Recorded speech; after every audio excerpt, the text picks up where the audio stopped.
Hello and welcome to another podcast of Mind, Mood and Food. I'm your co-host Margaret Bell and I'm an anti-diet empowerment coach and gut health expert, and I'm here with my co-host Adele Derbyshire. Hello, I'm a yoga teacher and creator of Find Your Inner Sparkle, which is 50 ways for you to look and feel better from the inside out.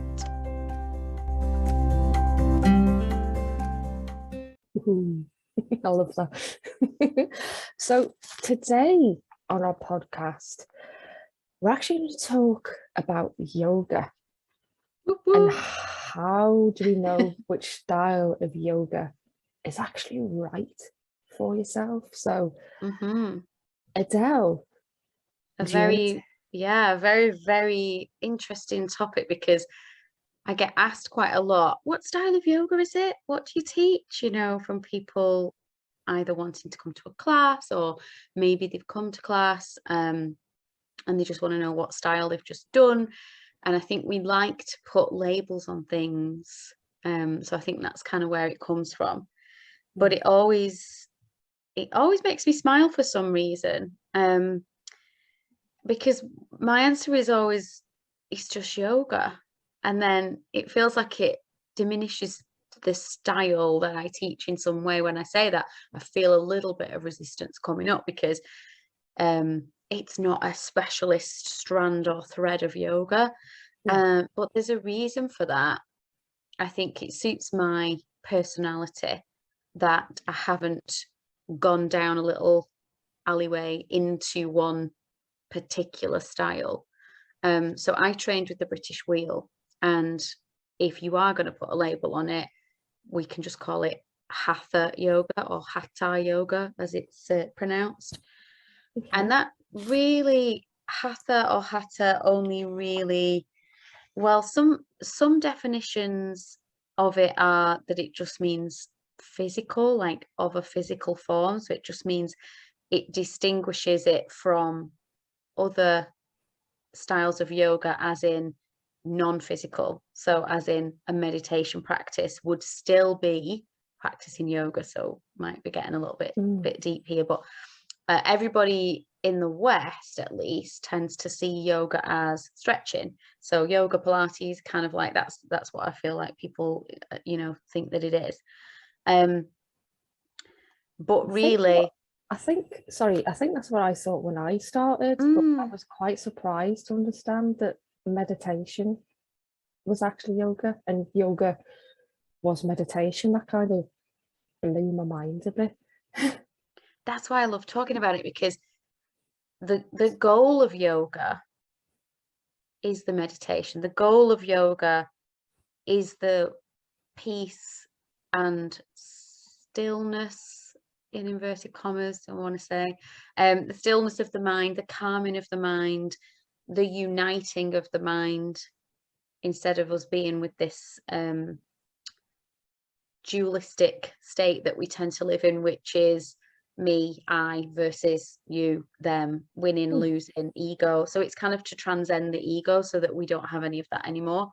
And if you think of it as like a branch on a tree, and all the branches lead to this same place, you can get to that place if you sat and meditate every day without ever doing a warrior one pose. You can get to that place if you just have a moment of enlightenment, which the likes of Eckhart Tolle had. A lot of spiritual teachers have had a moment, but it tends to come to people in these really dark times when they're like on their knees and they can't take anymore, and they get kind of an epiphany. So some people have never done any yoga before, but they are much more transcended and enlightened than I am, and I've been doing yoga every day for years and had a yoga practice since I was little, but still that's the goal of it. So with that in mind, as we talk about, well, which style is for me, or which style is better even, which is when you look at the bigger picture, then you start to realize why it makes me smile. It doesn't matter. So can anyone start yoga? Because I know I do practice yoga the best I can. Because I'm Mhm. one of those people when I do yoga, when trying to actually get into pose or whatever, I'm not ashamed to say I'm a bit wobbly. And Mhm. I don't know about you, but I think sometimes we might be a bit fixated on getting the perfect pose or whatever. And it is like, oh, I'm wobbling all over the place here. I'm on one foot. To the Yeah, point even, and yeah. that's where the magic lies. So that's why we do have physical postures for a number of reasons. Like you think, well, if you don't need to do them to reach the state of yoga, Mm, why do we even have them? mm, Um, and the main reason is just to open up your body enough that you can sit in meditation without your body screaming at you that your back is aching because you're sat on a meditation cushion on the floor and you're not in your slumped posture that we tend to sit in our chairs and things. Now yeah. we have all these things available to us, but or maybe your hips, the yogis realize that if their knees are going, when are we done with this, because my knee is going, this hurts, this Yeah. hurts, this hurts, you're not able to transcend your thoughts and to come to that place of stillness and to get these insights if all you can think about is the screaming pain in your right knee or the fact that your hip's hurting.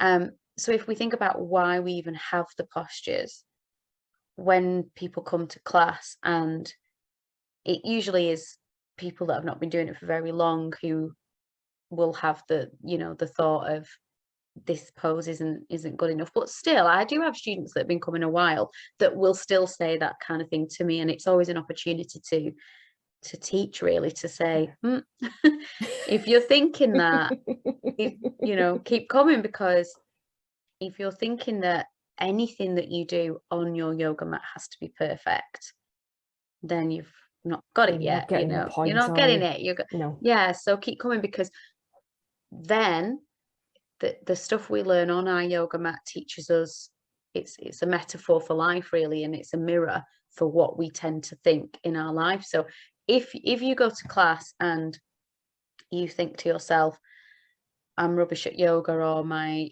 foot is wobbling, therefore my pose is not good enough, Mm, that will be how you see other things that you do in your life. I can God, I pretty get that. much, I can pretty Ooh. much, you know, That is blooming deep, flipping it, but I get yeah, it. straight in Yeah. there today. I so get it though, because you know what? I've been doing yoga for years and there are certain poses where I still wobble, but you know what? It is what it is. It's not hurting me. I know I'm gonna wobble.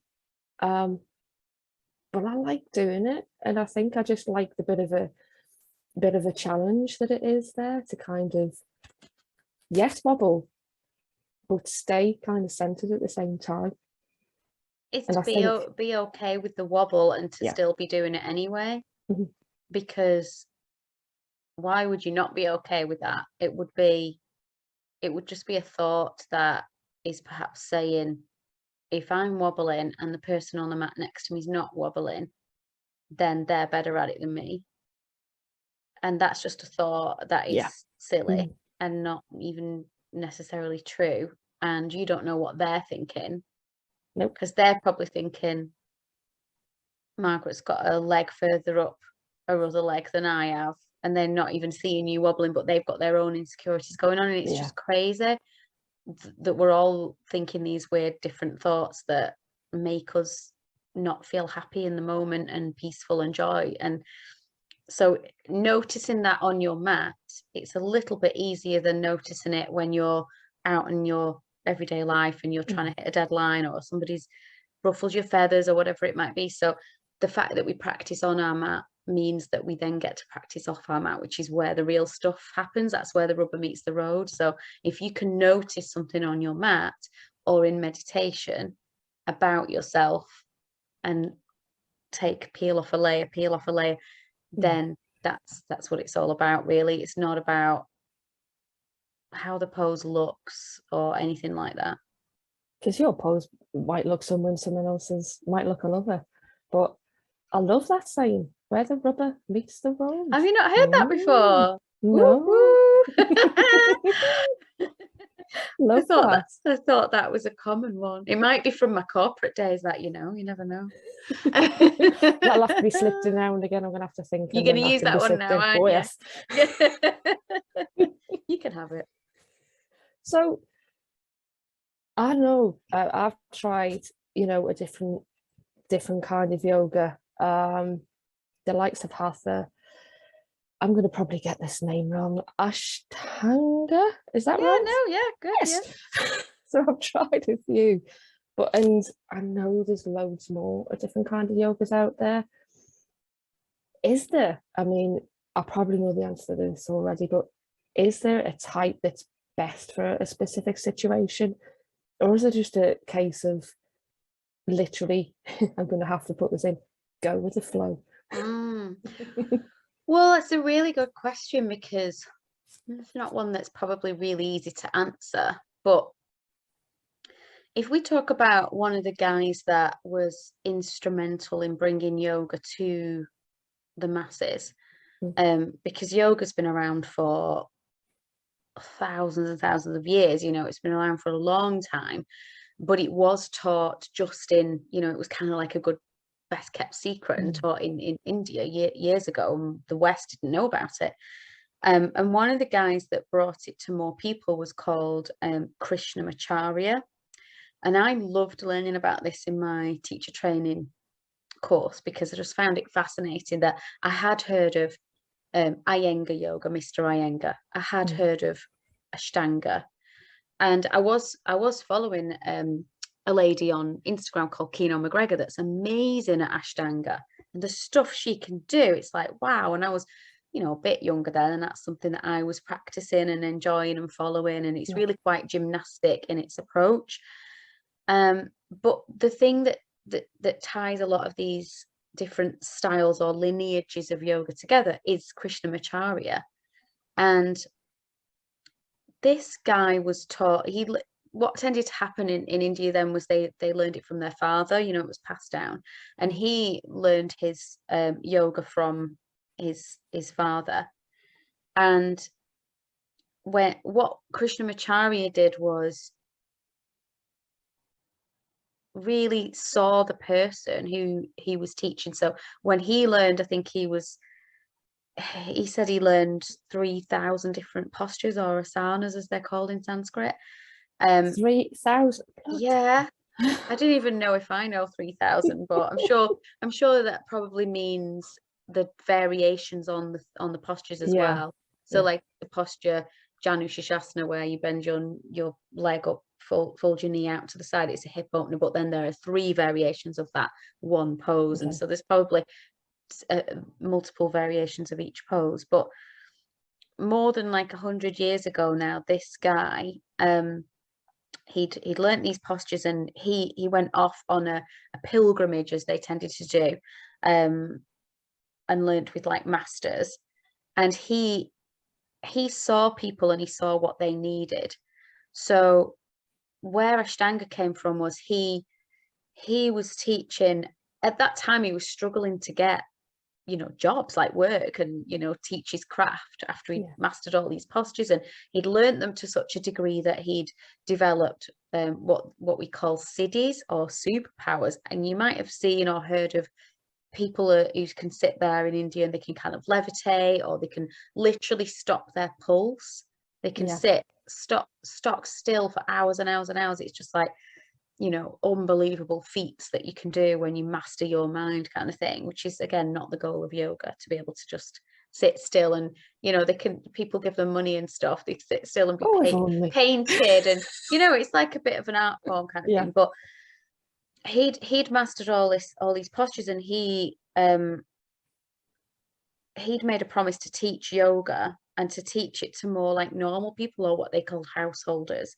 But he was struggling a little bit, and he found a niche with young Indian men or boys. So they were like 14, 15-year-old boys that were very, very, you can imagine, like in India where this stuff is prevalent, they were gymnastic type abilities, and they were very, very supple, but they were quite tricky to keep their mind on what they were doing. as teenage boys they were are. teenage boys. So, you know, so what was good for them was it that he was going to need to draw on gymnastics. He was going to need to draw on something that would anchor their attention, so like a moving meditation. So he devised this sequence, which is like a vinyasa. What a vinyasa is, a vin means in a special way, and nyasa means to place. So he placed the postures in a special way, one after the other. There isn't any, oh, if you don't feel like doing that pose now, do this one instead, or, you know, go with the flow, decide what you feel like. That Ashtanga practice is, it's this series of postures, and there isn't, you don't vary from it. It is what it is. You do the sequence, and then there is a beginner sequence, and when you've mastered that, they go up in levels of difficulty, and they are quite gymnastic, they are quite strenuous. They, you know, you jump through and you jump back, and it keeps your heart rate up, and you've got to master your breathing, because it's all in the breathing, you know, to be able to keep that. But it's very, very strenuous. So if we're to look at that particular lineage, and your question is, you know, is there a right or better discipline for certain people, and you're looking at I don't know, a 60-year-old woman, say, who has got a bit of a dodgy knee because she used to run marathons, and she's given up that now and she wants to take up yoga, I wouldn't say she'd be better off doing Ashtanga. No, definitely not flipping She out. may do, she may love it, you know. Yeah, I would this say is true. try things, but I would probably look to a different style and maybe try a few different, you know, maybe she'd be better off with Iyengar, because we can talk about Iyengar, but they're famous for using a lot of props and for making yoga accessible for more people. And that was because Krishnamacharya, again, it was his brother-in-law, Mr. Iyengar, and he was poorly as a child, really poorly, had tuberculosis, and Krishnamacharya said, come and learn yoga with me, you know, I'll teach you. And of course, for him, this is what was amazing about Krishnamacharya, because he could have gone, right, I've developed this system, it's really successful, let's do this. But he was like this weird, you know, really, really prevalent kind of, I don't know, I liken him to like a doctor almost, because he's prescribed a different style for each person that he teaches. So Mr. Iyengar was prescribed, right, okay, well, let's fold up some blankets so that you can raise the floor up, and then, you know, if your hips are tight, this will help you to relax and open your hip. You know, he didn't need that gymnastic type series. He could use a more gentler approach. So the Iyengar method doesn't have a lot of flow in it. It is more holding of poses. It's, you know, using chairs and belts and blocks and straps. And so that was important in bringing props to, you know, I use a lot of props in. I always give people a belt or a block or a blanket, and it makes the poses accessible to anyone. You know, you can always modify a pose so that it is accessible to anyone. And that came through the beauty of Krishnamacharya teaching Mr. Iyengar in that way. He realized that that was brilliant for him and for people who may have a stiffer body or have an injury. And so people with that background may be drawn to the Iyengar practice. And I bring that into my practice. I bring that into my teaching as I bring some Ashtanga work in as well, but modify it. So you kind of make your own flavor.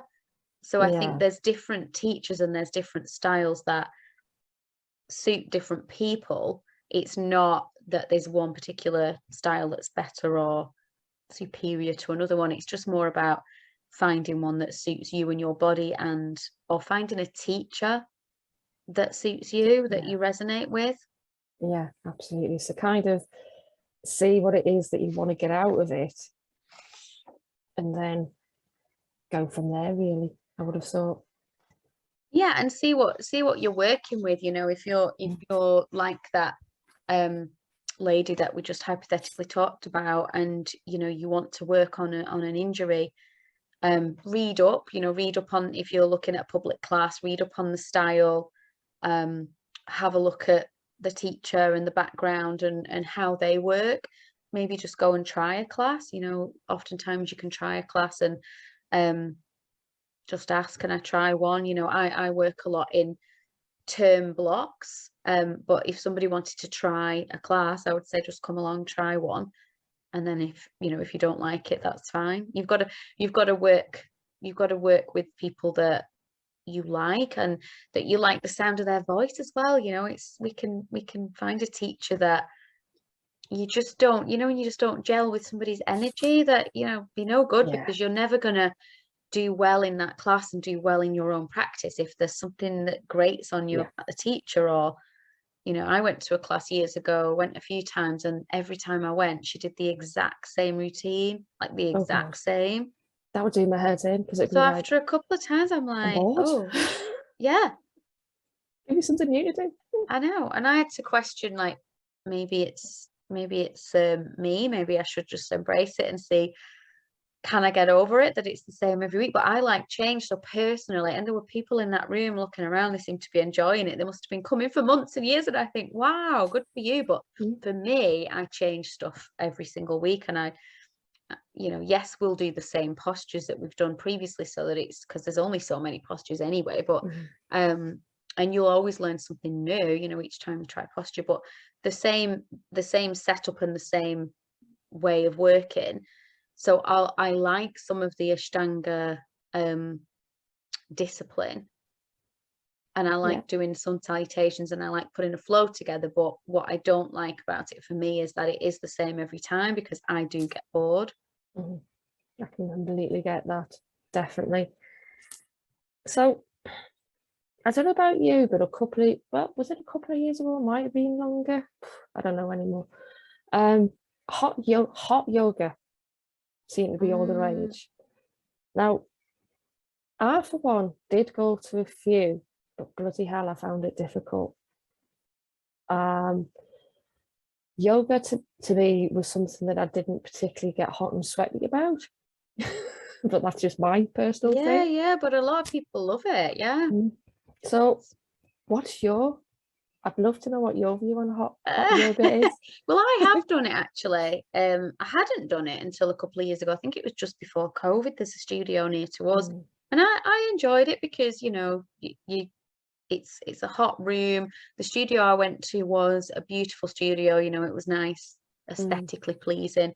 So it was a nice way to just go and spend an hour. And because it's hot, your muscles and your ligaments and things like that are a little bit more open and a little bit more elastic. So if you're practicing yoga, for example, first thing in the morning in a cold room, you'll be much stiffer. You'll be much less likely to be able to get into some of those deeper postures than you would do if you was practicing later in the day, when your body is opened up and warmed up a little bit. So it's the same thing as if you practice in a hot room, that they're trying to replicate, practicing in India or somewhere where it's hot and sunny, and your body's just much more open. So I don't have anything against it. I think obviously with COVID and stuff, I just wonder if it's as popular, and I do worry that some of the studios might not be able to survive, to be honest, because I did notice that it was a little bit more expensive, because obviously you've got to pay for a fancy studio, you've got to pay for like the heat, and it's got to be kept at a certain temperature and all that. And will people want to be in this enclosed, because it's got to be enclosed to keep the heat in, non-ventilated space, all sweating and breathing with each other? But I do know people who still go to it, and it just got a bit fashionable, didn't it? So it did to the point. I'm going to be blatantly honest. The times I went, and I'm sorry guys, there were guys in there, and I have nothing against doing yoga when it's not in a hot room, but when I got into a hot room, something changed. And sorry guys, but to have hot sweaty guys right next to you, just like some people listening to this might be thinking, but she put the details into the comments, put the details into the comments because they want to sign up right now, because that's their type of yoga, right? Doing yoga next to scantily clad hot sweaty men. But I think it's that. And also, I'm sure they do wipe down the equipment afterwards and stuff like that. But again, I think just COVID might have put people off a little bit. I don't know. I think I haven't got anything against it. But sometimes if things are just a fashion or a fad, you might find like there's all these different styles of yoga that we just talked about, like Ashtanga and Iyengar and things like that. But there's also there's more. There's Yin yoga, there's somatic yoga, Feldenkrais, and we can touch on them. But they are like lineages, if you like, that are sticking around. But there are strands, like you might have seen goat yoga, dog Sorry, yoga, doga, where you do yoga with your dogs. I've heard of dog yoga, but Obviously, goat yoga. Yoga for runners, yoga for this, yoga for that. Yeah, you need to, Margaret, you need to look it up after we finish. Please, For God, entertainment don't tell me purposes. it's yoga with a goat. It is, of course Oh it my is. God. So it's like it's been on. I tell you what, it's been on. I'm sure it was on. You know, Rob Beckett and Ramesh Ranganathan. Mm-hmm. I hope I've said that right. They do this program and it's really funny. I just love it. Where they just go around the world and they have different experiences, and they tried it somewhere. So you can imagine the carnage. But it is, so you're trying to do yoga on your mat, but there's goats prancing around, and maybe so you might be in a downward dog and the little baby goat jumps on the back of your back and kicks you up the yeah.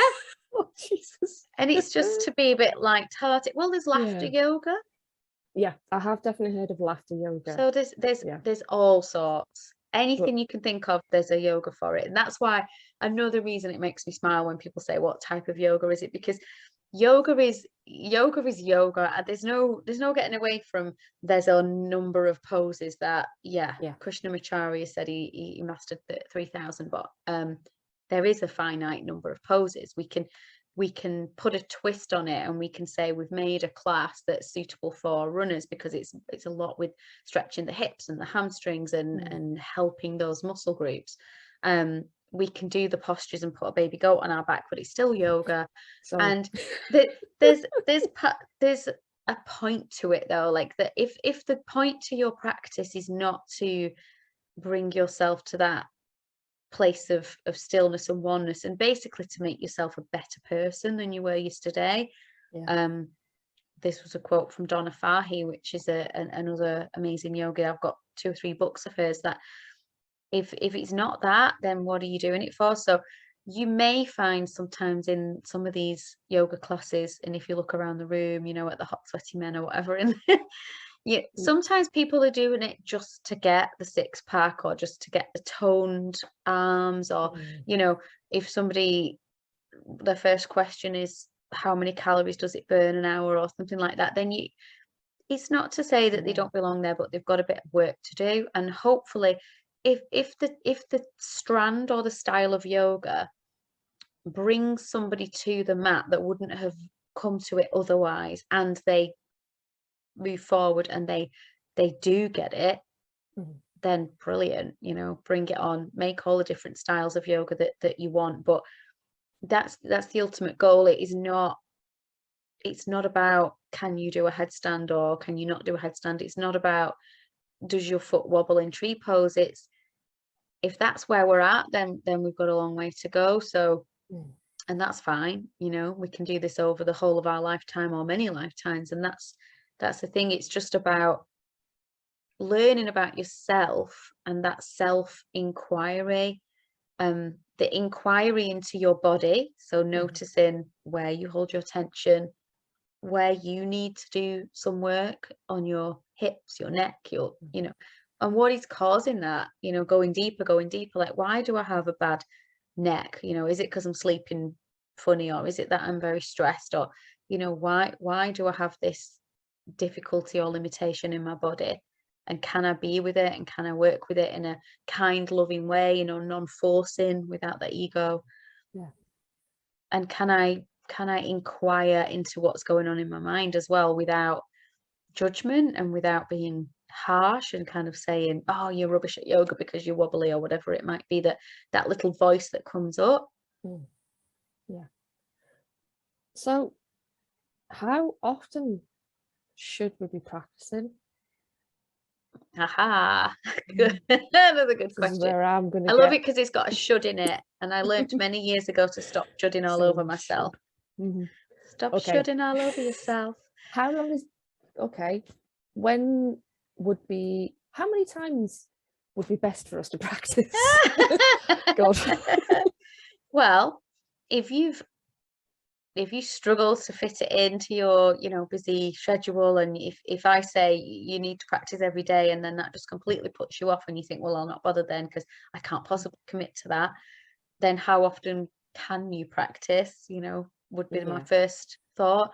Again, it's about bringing people in. When I first started yoga, I went to a class once a week, which is what a lot of people do. Didn't go on the mat again in between because I'd done my yoga for that week. Tick. Go on with my life, do something else. So that's where a lot of people are, and that's okay. There's nothing wrong with that. That's better than not doing it at all. At least those people are spending an hour out of their busy schedules of doing. If you could practice twice a week, that's better. If you could practice 3 times a week, that's even better. If you can do a little bit every day, that's even better. So, I would say you need to be there morning, noon, and night, and go and live in a cave and just be a monk and practice all day long. But a little bit every day, like 5-10 minutes every day, would be better than an hour and a half once a week. Yeah. I would say. It's kind of the same as exercise, isn't it? Breaking it down rather than doing a hell of a big chunk. And if you think I've got to practice for an hour a day and that's going to put you off, just what I teach my clients is 5-10 minutes, and that could be, I'm going to do a bit of breathing, and I'm just going to do 1 round of sun salutation, and I'll be satisfied with that, because at least I've connected, at least I've done something, moved my body, and then you can get on with your day. And then what you'll find is if you commit to 5-10 minutes, you might be there because you're enjoying it. You might be there 15 minutes, you might be there 20 minutes. So it's just, don't let the mind get in the way. If you say to yourself, I've got to do half an hour, I've got to do an hour, it can just be an objection to doing it at all. So it's a bit like how long's a piece of string, to be honest, but it's whatever time you've got. And if you find you've not got the time, I think we touched on this when we talked about meditation. If you don't have the time to connect to your body and your mind every day, then you need it more than anyone. So find the time. Makes complete sense. Absolute complete sense. Oh, I've loved that. I've really loved that. It's an interesting one, isn't it, today? I'd love to know what everyone else thinks, and what styles people have tried. Has anyone done goat yoga? I would love to know. Baby yoga, who yoga. does goat yoga? There are people that do it. Who practices it, and where's it practiced? Because I want to go. Definitely look up the Ramesh and Rob Beckett program. Tell us what it's called, because I can't remember the episode. Sounds fantastic. Yeah, that was great. Thank you very much for that lovely chat. And don't forget, people, we'll be back in a fortnight's time, and if you want to hear from us again, hit the subscribe button and the little bell, and we'll see you very soon. Bye for now. Bye. Bye.